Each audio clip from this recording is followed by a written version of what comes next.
Well, kia ora koutou. I'm really excited to be able to introduce to you the speaker for this session, Sandy Stirling. Sandy is Tumuaki, or principal of Don Buck School, located in West Auckland in New Zealand. And he's here to talk about the journey that Don Buck have been on for some time in supporting their learners through play and learning through play, and being really developmentally responsive to the learners and their community. We were talking off screen just a moment ago about how long this journey has been for Don Buck. And initially, Long With Education were working with Don Buck from 2019, and Sandy has come in as the new principal in 2021. And so this has been a significant journey for the school that has included all of life's challenges, including COVID and flooding and property issues, and whatever is going to be thrown at a principal as they start their journey at a new kura, Sandy's dealt with it. So he'll be able to talk to you all about navigating those waters while having a really strong vision in place for what the school needs to be in this community. So I'm going to hand over to Sandy. Welcome. And we look forward to hearing from you. Good, okay. Thank you so much, Sarah. I really appreciate the opportunity to share our journey. As Sarah just mentioned, then it has been an amazing, really amazing 3 years for us here at Don Buck. And I was so fortunate to be able to build upon the base of the support that Long With they've offered the school since 2019. In my previous kura, I dabbled in play-based learning in a leadership role. That was my first principalship, and sort of moving into Don Buck. It's such a passion of mine to get a play-based culture of teaching and learning developed. From the beginning, I was so fortunate to have had that support from Long With right from day one. It has been an amazing journey. We certainly have had floods and COVID and all manner of things thrown our way, but perseverance, resilience, and a real focus on developing culture of teaching and learning has led to some great progress at our kura. So to start with, I'm just going to share, I'll share with you today the presentation that I gave to our staff at the end of last year, 2023, when we, as a team, presented our professional growth cycle mahi with each other. It was so important that we reached, at the end of last year, a time when we could celebrate together. We took a teacher-only day towards the end of term 4, and all our teachers and senior leadership team had spent the year working on an inquiry based around direct acts of teaching that they had put in place based on a play-based culture of teaching and learning.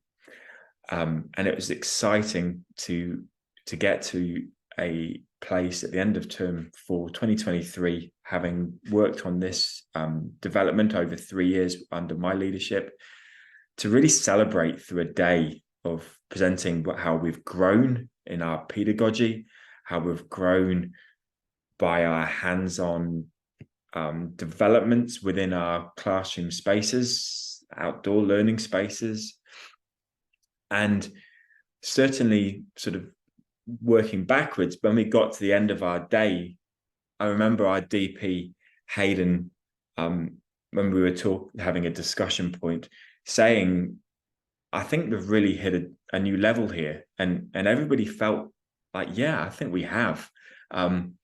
We have that micro lens upon our teaching and learning.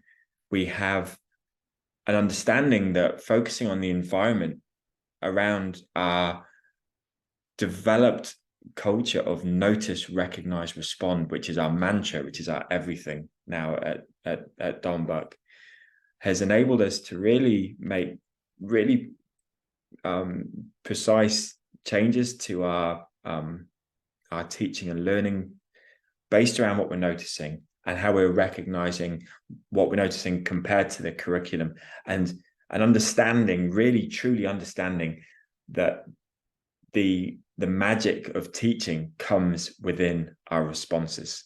That's what we are looking at, is is that noticing and recognizing and filling our kite of knowledge about our children, which are always at the center of everything we do, and understanding that the magic, the exceptional teaching occurs through our responses.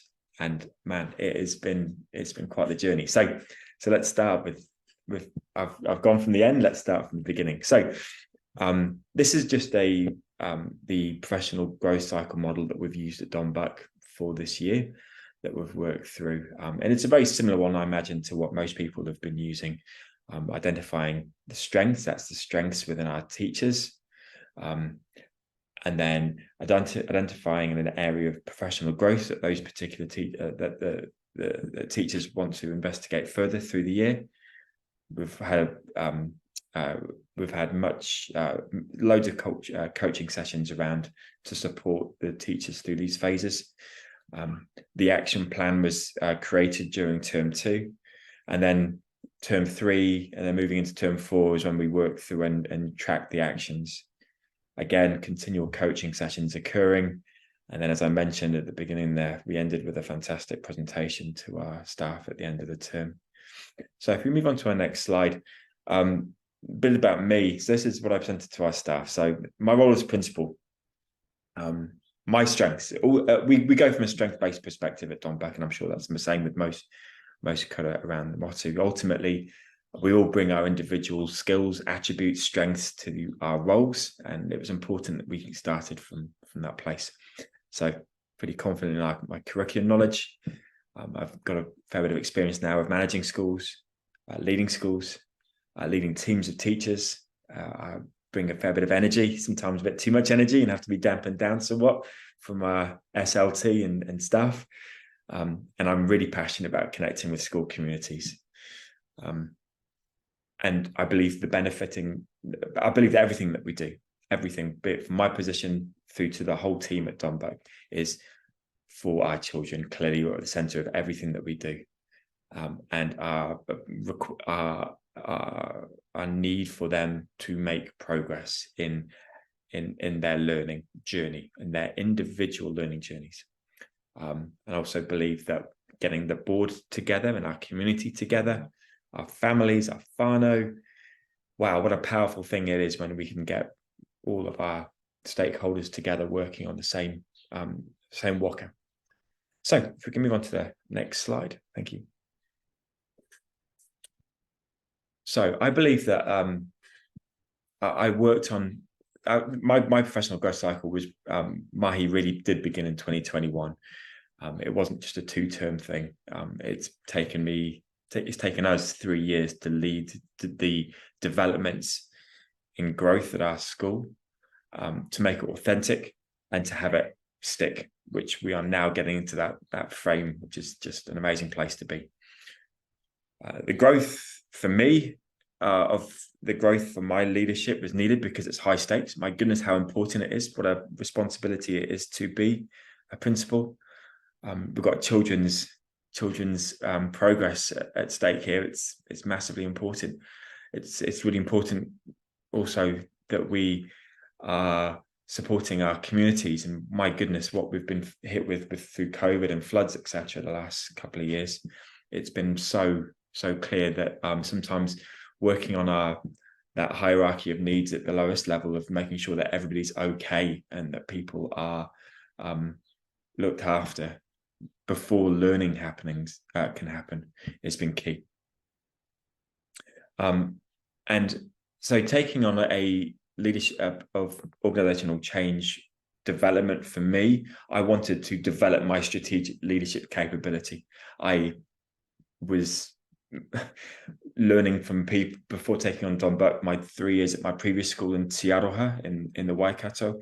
I was learning from really great principals that I was being mentored with. I was taking little bits from here and there, but given the high stakes of what was required at Donbuck, I needed more. I needed a greater support from my leadership. To strengthen my ability to delegate, empower, and measure progress, massively important. I need to develop my practice there. I'm a great one. I'm somebody that really leads to I'll just do it. In my previous kura, where we started off with, I think, 86 kids, it was a lot easier to do that, leading from being the great man at the front sort of thing, saying, well, I can do this. And a lot of that is to do with, especially when you start with principalship, is showing that you move from classroom teacher roles or senior leadership roles into proving that you're good enough to be a leader. And that's a journey that I think that we all take. Certainly as we grew my last school, and it became more complex and I was able to delegate more, but I knew that at Don Buck, delegation and empowering staff was going to be a key attribute. And obviously, the desired impacts of my of me developing as a leader was to have this progress of this incredible progress for our kids that we wanted to see, particularly within our teaching and learning team as well. The progress in their pedagogy, development of their pedagogy was going to be huge. So ultimately, it was a big it's been a huge 3 years for me. And if we move on to my next slide, I needed to be assisted with how to lead organizational change. Now, a great mentor of mine, who is an old principal that I've been fortunate to work alongside, Morag Hutchinson, she introduced to me a few years ago the Kotter's 8-step change model, and that's what I've really used to assist me as we have made the developments at our kura. And it goes through 8 steps. It's not as simple as that. It's a guide.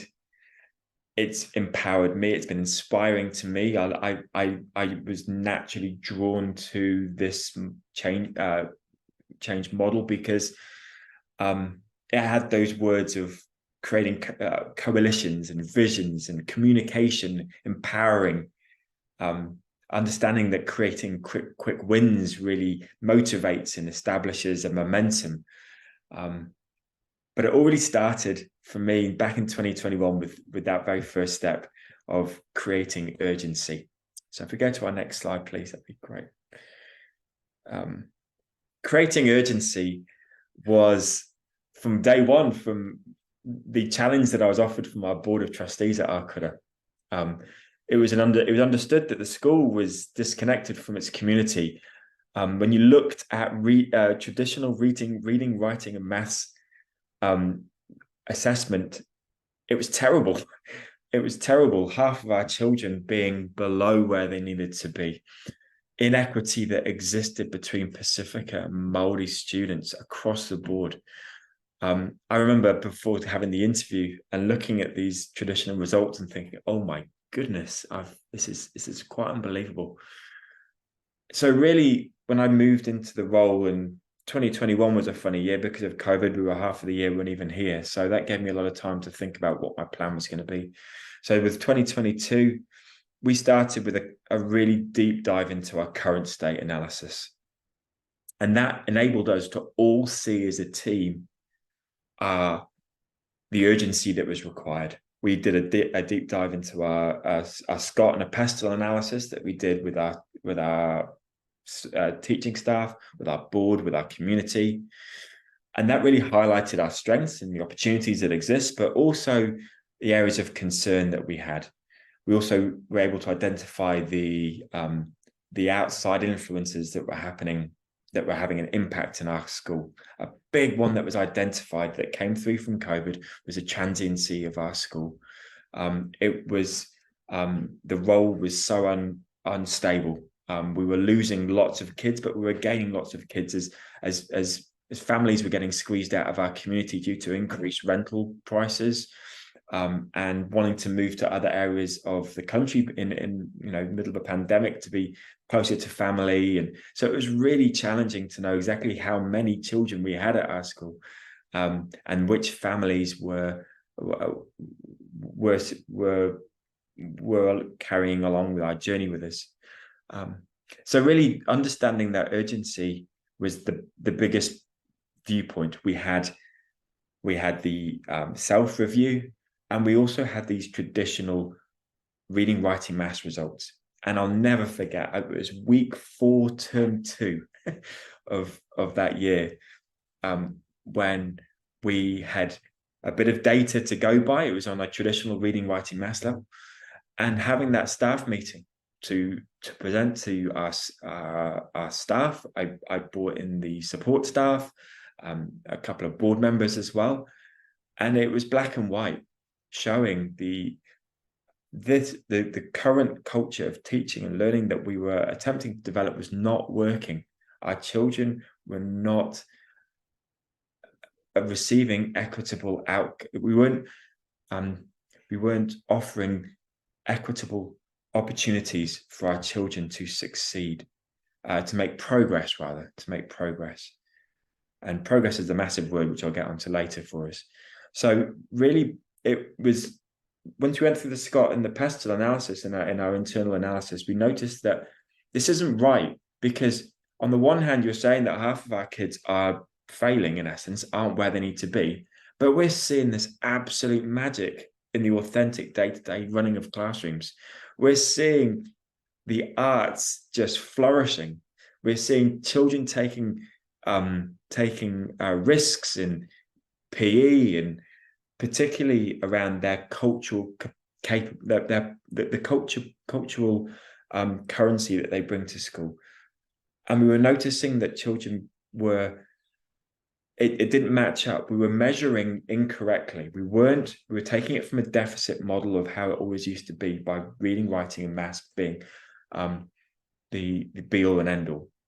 And what we weren't doing is we weren't finding the strength-based model that was going to work for our school. So quickly, in order to do that, the next step of this model kicked in, which was forming a powerful coalition.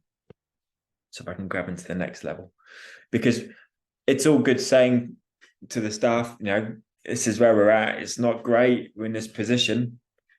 And I was really clear that we did that, that model of, it was, bad, and, or, it wasn't blame. It was not blame, excuse, denial.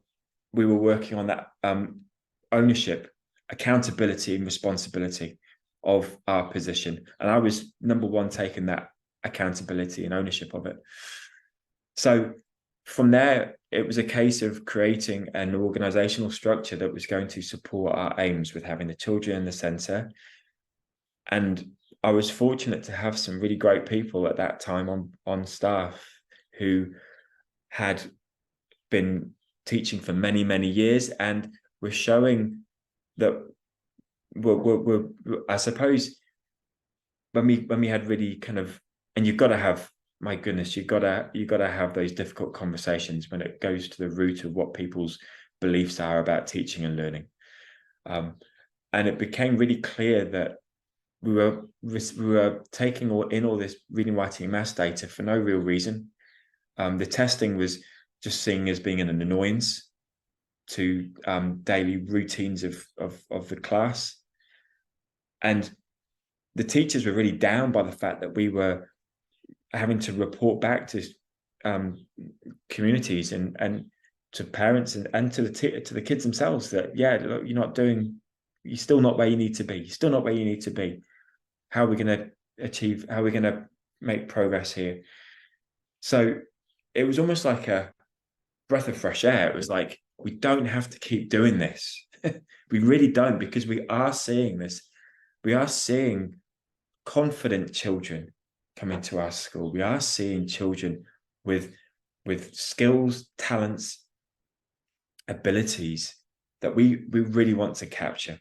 So going to that, forming a powerful coalition, I'm a great believer in leadership. I've been given some incredible leadership opportunities myself, and I went straight to the drawing board, and we designed a leadership structure that existed, involving we've got 240 odd kids, but having a DP and 2 APs.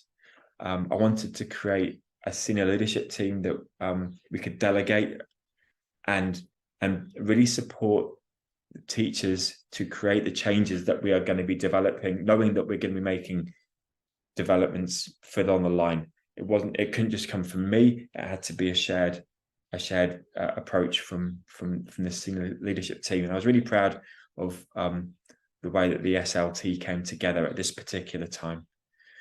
Because what was the next bit, which was the really, really, really, really cool bit through the, if I go to our next slide, this is where I got really inspired through my support through Springboard Trust. In 2022, the senior leadership team led this creating a vision for change and creating a new charter, strategic plan, annual plan.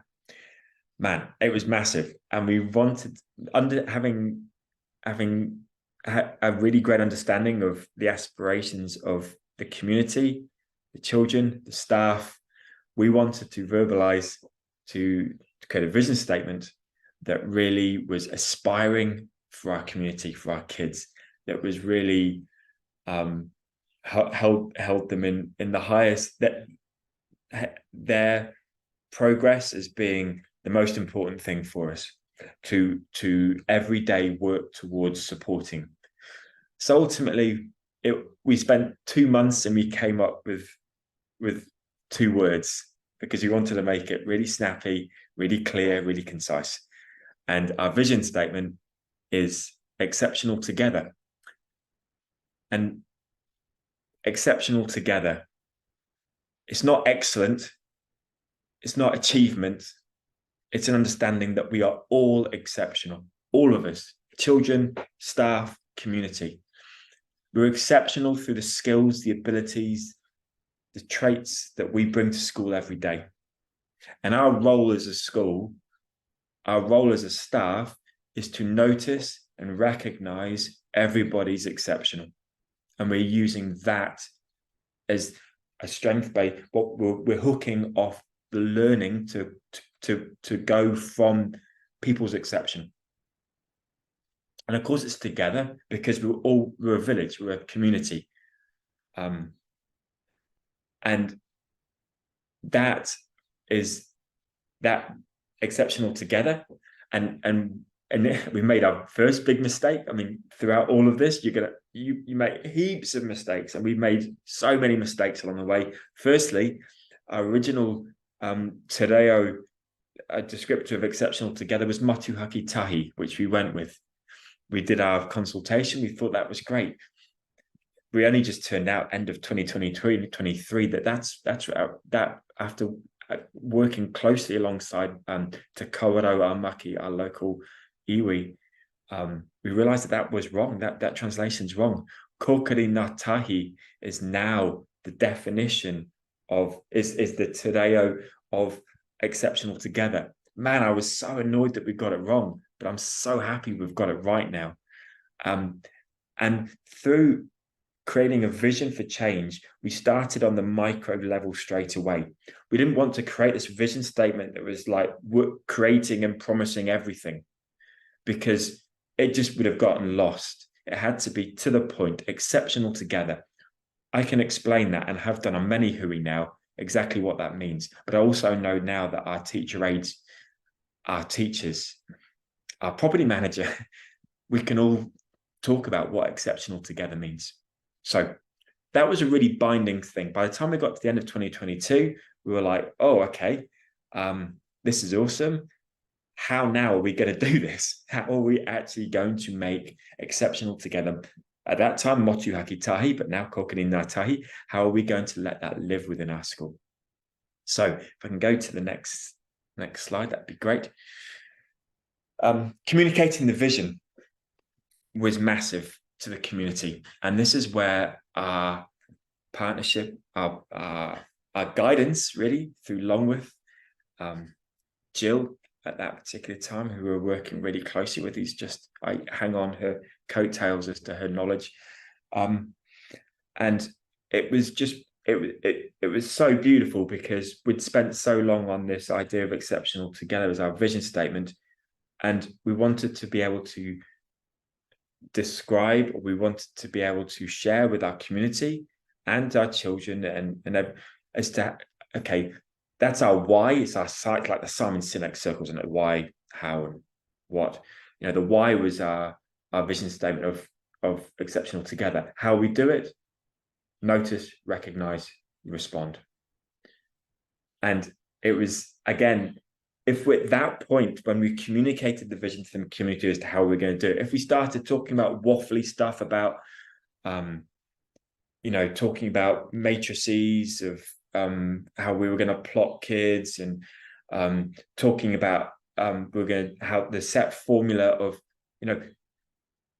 I suppose if you're truly going off a child's exceptional, then you can't have a timetable that exists where we're doing reading here and we're doing maths here.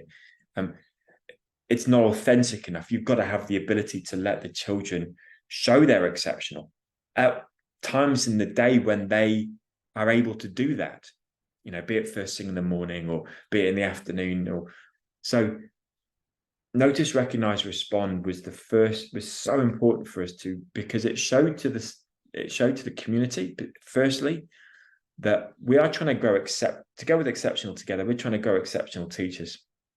And we believe that at Dunbuck, an exceptional teacher notices first, lets the children play, create a project, create. And then through that, and through Jill and through Longworth, the upskilling that we've had through our staff to be able to notice how to notice. We've started from walking around with clipboards, which was really inauthentic, and the kids are like, "What are you doing?" That's really to taking, to having other staff members saying, "Well, the connectedness of the team that we had through how we do that was incredible." Teachers that say, "Oh, I just take post-it notes and I just dot post-it notes around my classroom, and then I pick them up at the end of the session and try and put them together." So really being able to express that we notice and recognize first, and then the response occurring was massive for us. So if we can go to the next slide, we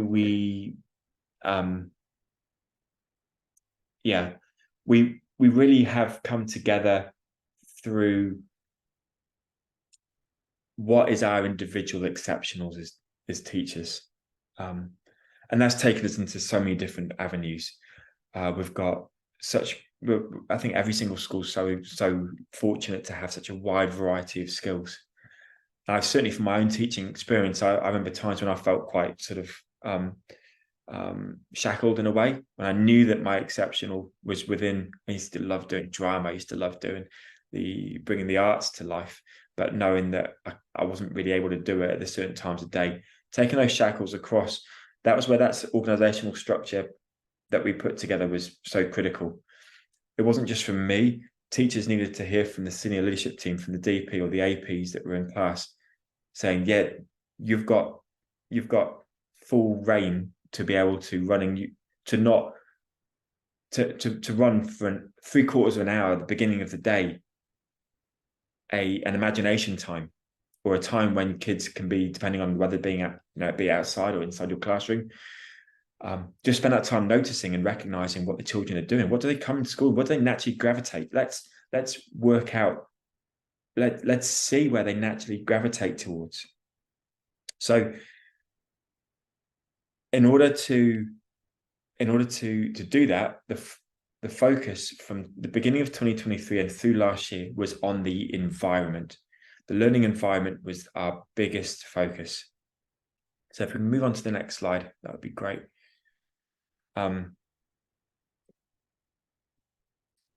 The environment that we've created is based around Waka, is listed there, Waka Pride. So we've moved from a silo. When I arrived, it was a very siloed approach to teaching and learning at our school. We've demolished a single-celled junior school and created it into a flexible learning space with movable doors, which has enabled, it's just made every bit of difference and has just shown to the staff so clearly what a difference when you are focusing on the environment and offering the environment for children to naturally play, to find their, to gravitate towards their urges. The difference that flexible learning space has been massive. But what we've found is as children have interacted more and more with other children from other classes, which is amazing. You know, I know many schools that's such a natural thing, but it really wasn't natural at our school at all. It was so siloed. We have created the idea of waka whānau, so waka pride. So we have 4 waka at our kura. We have toa, kaha, mana, and manaki, and they are family based. So they are it's kura to a kind of Tainer approach, and then we go hard out for our waka pride. We have every Friday is a color day, so we've got really bright colors. You can see it in our new logo, the 4 streams. That's our 4 waka colors. And we really wanted to we really needed to make, because of the transiency that we'd experienced, we needed to make sure that children felt engaged and that they had a place at Donbuck. Their place was here. We valued their strengths and their skills and their abilities. We were going to support them in a whānau, in a waka whānau, and they were going to be supported by teachers that were ever upskilling into a personalized approach. Now, the common language has been massive, and that's come through a PB4L approach that we've taken on. So we've taken on that support as well, and we've come up with the idea of the Donbuck beat. The Donbuck beat, if you're in the Donbuck beat, you know, life is good, you kind of rock it, you kind of go around. Obviously, we all fall off the Donbuck beat from time to time. It varies in degrees. So we've got expectations of how our values are lived at our school, and you know, we help our children to get back to the beat. What is what we call it. Sometimes we help our staff get back to the beat, and many a times people have helped me to get back on the beat, because some days I'm not feeling it as much as I should be. And then the Fridays are a big Waka Connection Day. So if we go to our next slide, Sarah says, sorry, I'm warming up now, starting to get excited. The creating of the quick wins was a massive one. So if we move on to the next one again, that'd be great. So there's a shared document there about what we, at the end of the year, the things, lots done. You know, we did lots of things, but what we needed, by the back work that we've done, by setting our vision really clearly, by setting our how teaching and learning occurs at our school, then teachers had the license to what they do was going to be connected, because it was going to always be student-led. And the student-led approach has been really confronting for a lot of our staff, or our older staff. They've struggled with how to let control away, how to take, and the focus in the environment has been, oh man, it's been so fascinating. Every week seeing 1 table less being taken out of a classroom, or 4 chairs, or a kneeler being introduced in a classroom space, or a removable. One teacher asked me if they could get a table that moves up and down, and I was like, okay, we'll get one of those. You know, because this was for the year 8s, and the year 8s really wanted to have meetings, and they'd seen the senior leadership team have meetings with a table that goes up and down, and they were like, well, we're top of the school now, and we've got some important things to share, because these were our Waka leaders, and we're like, well, you know, if we want to stand up and have a standing meeting, we want to do that as well. So, and we're like, so the development has come at a cost, obviously. So we've had to invest in resourcing the environment, and that's just something that's just that's just a fact that has to happen. And we've been so lucky to have a supportive board, that, you know, I've had many sleepless nights about, my goodness, I've gone over budget on this and that, but it's enabled us to have these quick wins, which I say, and quick wins are celebrated as a staff every Monday morning. We have our week ahead hui, and we celebrate previous week's quick wins. And what's beautiful about that is that as we have gotten more confident doing this, teachers are able to identify where that quick win refers back to our strategic plan. So one of our initiatives for 2023 was to grow engaged learners. Now, a perfect example, which I absolutely love, and it really goes to my heartstrings, really, is that we've had a child that is now left. He was his year 8 year last year, and he is an AWS funded child. He's very capable. He's very his old language skills is really great. His attendance has been shocking throughout, absolutely throughout. It's been terrible. But through the development of the teacher, the teacher, incredible. I take my hat off to him. And he was one of our teachers that was really concerned at the beginning about how developing an environment will lose his control. But through the 2023 school year of him developing his learning environment around the children's needs, he realized really, really quickly on, within end of term 1, that this particular AWS funded child it wasn't the teacher aid support that you got attached to him to be taken away and do more reading and all the rest of it. This particular child learned by being able to sit within a quiet space within his classroom, look what was occurring around him, and noticing, and it was amazing to see. It was almost like he would just choose what he wanted to get involved in on a day-to-day basis. So if there was some craft work with hot glue guns going on, and he just fancied doing it, then he'd jump in. And at that point, the teacher was noticing and recognizing what he was doing within that learning space. There was no expectation, there was no plan around what his day necessarily was going to look like. But the teacher was able to, he's now interacting and creating. I think they were making kites or something, and I just remember being in that particular time. And the teacher was like, wow, that was the key. The key was the environment of opportunity. The environment of opportunity was so critical, because that enabled this particular child to find the urge, to take on what the urges that were around him to be involved, to get involved. And suddenly he was coming to school, once a week to twice a week.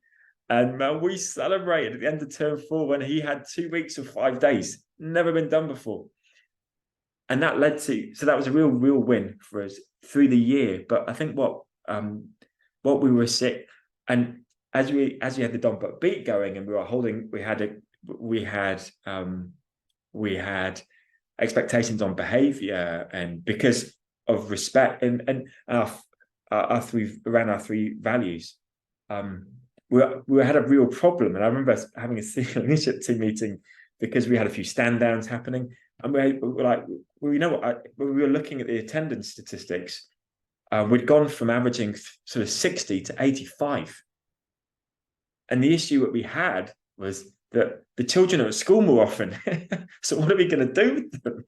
Which sounds really silly, because we can't rely on that. We couldn't rely on that deficit model of, well, they never come to school. Well, they're here now. Let's notice and recognize what they're great at. And it was clearly that was what was connecting and engaging our children into their learning. So those 2 big goals that we had for last year, creating engaged learners, that was through our focus on the environment, and growing exceptional teachers was that was around notice, recognize, and respond. And we're really proud of the fact that now, and thanks to Kate and Jill from Longmouth, we've got 2 P-Block trained senior leadership team members now within our team. And I can't wait for them to be getting into classes from next year, to getting at the next level of team development for us, which is not just a senior leadership team member coming into a class and observing and offering feedback. You got to kind of, I felt like we've had to start that way. But moving into our model for this coming year, we've got pairs going. So the new entrant and the year 1 teacher working together. The 2 year 2-3 teachers are working together. We're working in pairs. So we're hoping that mentoring will be more authentic through as the year progresses. So if you can move on to the next slide. Sorry, I realize I'm taking ages here. everything at Donbuck is, we've started it from the beginning of 2022. I use this idea, my analogy of version 1.0, and that's really lived at our Kura. We acknowledge the fact that we always reflect on what the smallest of things, because it has to be small. If you give somebody a goal of setting up their environment and you're expecting it to be you give them 6 months to do it and then you go check on it, man, that's so unsupportive. It has to be weekly, and we make small changes and we reflect on them quickly, and version 1.0 becomes 1.1 because we learn from how we're going to do it next time. So it was really important for me to instill in the staff that it's so important to take a risk, and the worst thing that can happen is that it doesn't work. So you introduce this piece of equipment, or it's urgent into your classroom. It doesn't work. So what? We learn from it. We work why it didn't work, but that develops into the next approach, because you're always going to learn so much more in things that don't work well. It's great when it's all going great, but the real learning happens when you're making a whole bunch of mistakes, and that's what we've done all the way through. Biggest one being getting the vision statement wrong in Tadeo. But I tell you, the embarrassment that I felt from having that to having a richer relationship now with our local iwi Te Kawerau Amaki, and knowing now that we have it right.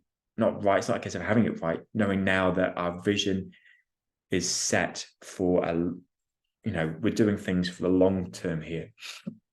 And yeah, so version 1.0 is massive, and nothing's ever finished, is it? Nothing's ever finished.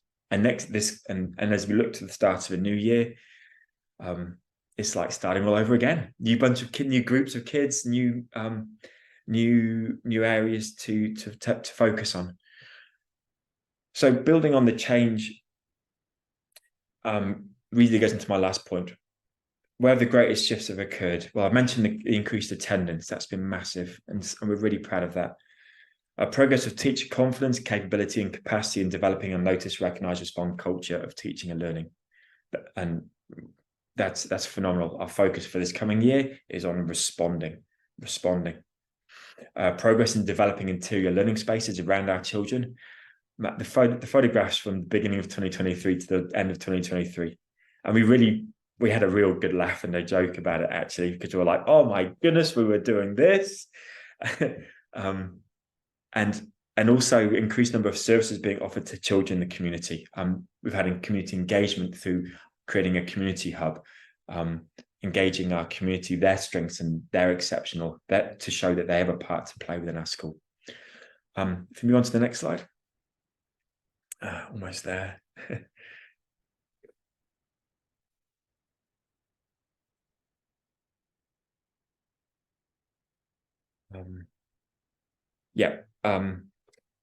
I think from the feedback I got from my presentation to the staff was I took a risk myself, and I printed off, passed on things I could have done differently. It was really important for me to share that with the teachers, and there were some things that were quite jarring in there that teachers knew that I'd stuffed up on, and I made sure I put that in there. And it's things like promising that a certain method of CRT was going to occur, which would enable teachers to have more time, and it didn't happen because I couldn't resource it.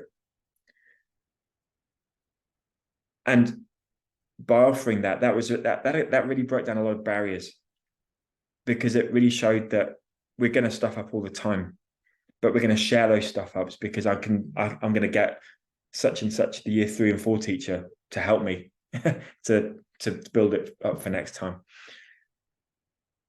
Because ultimately the most important thing is our vision of exceptional together. How are we going to enable children to show they're exceptional every day, and to have the freedom and confidence to be able to do that? So if we move on to the next slide, I think it's hopefully. I feel that continued development of our shared leadership is important for us. I really want to get into what has been the impact, not too clinically, but what has been the impact of our, from our always funded child. That's a perfect example of what was the impact of this environmental changes. Well, we can show that his attendance was up, but we can show that he engaged in his learning in these particular areas that he was never before. And we want to be able to find ways in which we can actually measure our impact, because we're having an impact. I believe that we're just not able to measure it exactly. It's more of a kind of, well, it feels like this is working for us, or that we feel like we're doing a good job here. Continued persistence. We're on such a roll now with our vision and our notice, recognize, respond culture of teaching and learning. Our persistence in sharing this. And for me personally, I want to move from transformational leadership to more instructional leadership. I don't believe you can't. It's been 3 years of transforming and change and change and change and change. And I think towards the middle of last year, I really felt this can't continue. We can't be continually looking at the big stuff. We've spent 2.5 years, which is what it took for us to get to a place where we've got a vision, a mission statement, strategic plan within annual goals, and accountability within there. Now is the time to really have some fun with working towards our vision and creating aspirational goals. So if we move on to our next, I think this is the key things I've learned along, which I've kind of mentioned there. All children and adults thrive in an environment that allows them to be used. They're exceptional. No two schools are the same. It's a cliche, but it's true. Number one's there for a reason, and for any a key message for me is exceptional staff make the difference. I was in the class at a period of time in my life for maybe 5-6 years, and I really tried to be an exceptional teacher. I got some great feedback saying that I was good, and I know that that's what makes the difference. Exceptional staff make the difference, and if you're asking teachers to be exceptional, then you need to notice, recognize their skills that they have, their attributes, and that is what is going to that's what's going to enable them to connect to the learners way more, because that's what we're looking for, those really deeper connections between our staff, our children, our community, and the whole sort of circle of, dare I call it, stakeholders, but all our community in essence. And I think also running regular progress check-ins on initiatives is essential. We didn't do that quite as much as we should have done. And I think it goes back to the measurement. So if we go into my last slide, I'm pretty sure it's my last slide here. Yeah, I love Nick Cave, and it's the quote that really resonated with me, and we've now got up in the staff room. Worry less about what you make. That will mostly look after itself. And as is to some extent beyond your control, and perhaps even none of your business. Devote yourself to the creative act itself. Apply yourself fully to the task. Let go of the outcome, and your true voice will appear. Thank you.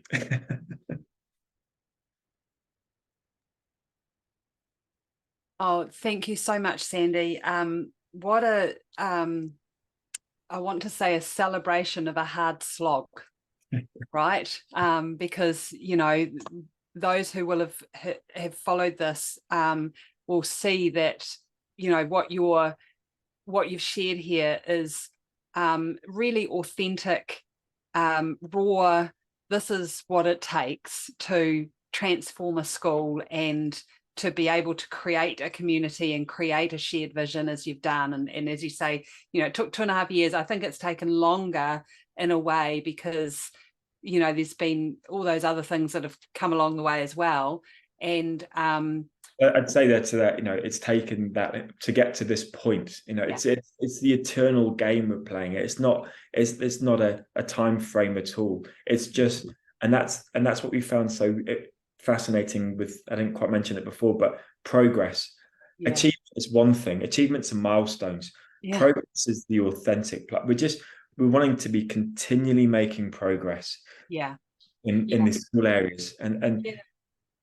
Yeah, absolutely. And I think that's a message that often gets lost in all the other messages within education, isn't it? You know, we're all, and I think I just wanted to pick up on a couple of points. One was, you know, that you talked about at the start around the shift that you wanted to make from the language of traditional education around achievement and benchmarks, and even down to realizing that you were not using the right measures, right? That those measurements, you know, didn't equate to what you were seeing with your learners and your environment, and the talents and exceptional abilities that every child comes with as they walk through the school gate. And I think that that's a really, you know, being able to use that word exceptional is a really, I suppose, I want to say figurative and literal way of shaking off that traditional, you know, the shackles of traditional learning that we see. it took us so long to find the right word, but it's been so important, and really shown at the staff community that we are wanting to be deliberate about everything that we do. And yeah, an exceptional doesn't, you know, it doesn't need to be, it's certainly not the best. No. It's showing that you as an individual have worth, that you have, that you bring something like really special. Yeah. And that can be, and that finds, and so often that comes out in a cardboard box hut, or that a child's created. You know, it manifests itself in so many beautiful ways in a primary school setting. And I think that's what we're all excited at, because we love working in an environment where that happens. That's where the magic happens. And it's the magic that you hear when children explain something and the logic that they use, and you just think, actually, that's brilliant. Yeah. It's brilliant. Yeah. And you're assessing on the spot at that point. Because this might be a child that has previously been below in their oral language capability, but man, they're not in that moment. No. You know what I mean? You can plot them in various areas of the curriculum, really, in that authentic moment. Yeah, absolutely. And I think just one other point I wanted to just pick up on is, you know, it was also very clear coming through your presentation that you have created a culture where everyone has permission to fail. You know, that they have permission to make mistakes, that failure is not seen as a doom and gloom. It's that we've tried this, that didn't work, pick it up. What can we learn from it? Where can we go with it? And, you know, as part of this transformative process is that there are, you know, I was speaking with someone else about this in one of our other presentations. It's not about getting it perfect first time, right? It really isn't, because you never will. And that's when you enjoy the journey, because once failing's okay, then you can really connect with others, and learn from others, be it from the children themselves, clearly, like and that's the authentic connection, people connection that we want to be here. Well, look, thank you so much, Sandy, for sharing your journey. I know that there will be many people watching this who probably can identify where they are on one of those steps right now, and many, I think, facing that very initial first step, which is probably the most scariest position to be in to start with. And hopefully this has given them some inspiration. I know that you know, you're always a wonderful person to talk to and share, and I'm sure that if people want to reach out and learn more about what you've done, then you know, we can point them in the right direction for sure. And just one point to what you mentioned there, just to the first step, and you know, being in a leadership position is such a privilege, and it's a privilege to lead, and it's raw to have that first conversation about you know, creating an urgency, or highlighting an issue, an environment that isn't working, for want of a better word. But that's the first step that has to be taken, because if you're looking for authentic connections with your staff or with your children, everybody knows it when it's not right. You know, people can see it, feel it. And when you start that conversation, it's just such a great journey to take from that point onwards, because you start reviewing everything. So wonderful. Thank you. Well, thank you, and we look forward to continuing to work with you in 2024 and to follow the progress. I know that it's certainly very affirming and fulfilling for us as well to see the journey and see how it's progressing. So we look forward to it. Thanks very much. Thank you so much, Sarah. Really appreciate it. Thank you.